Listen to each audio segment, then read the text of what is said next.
Well, Nancy Crampton Brophy found guilty of the murder of her husband, Daniel Brophy. After 26 days, 7 weeks of testimony and evidence in the trial came down to this, the jury finding her guilty of second-degree murder.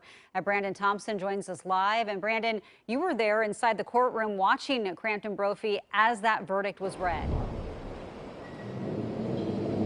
I was, and she was nearly motionless, Jenny. She was wearing a mask, so it was hard to tell, but her mask did not move as though she was talking as Judge Christopher Ramros read the verdict. Take a listen for yourself. Count 1, murder in the second degree, guilty. And then with regards to the two... See Crampton Brophy barely even blink as she processes the verdict. The only noise heard in the courtroom after the verdict was read was the cry out from one of the friends or family behind Crampton Brophy supporting her. The family of Dan Brophy, the victim in this, sitting behind the prosecution, was calm in hearing the verdict. They looked to each other in comfort, wiping away the tears after this has been a long 4 years for them.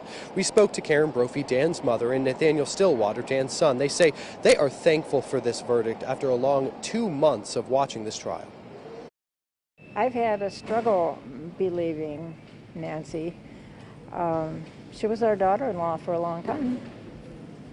And when she was arrested, it was a great surprise to us until we found out that she hasn't been truthful with us either. So to finally have some closure has been very important and meaningful for our family, and feel that we can start to kind of move on and remember my father always, but begin that process of starting to grieve. Next week on June 2nd will mark 4 years since Dan Brophy was killed. Nathaniel says they're spending that day to remember his dad. Nancy Crampton Brophy will learn her sentence for this on June 13th. That's in a couple of weeks. Reporting live at the Multnomah County Courthouse, Brandon Thompson, Point 6 News.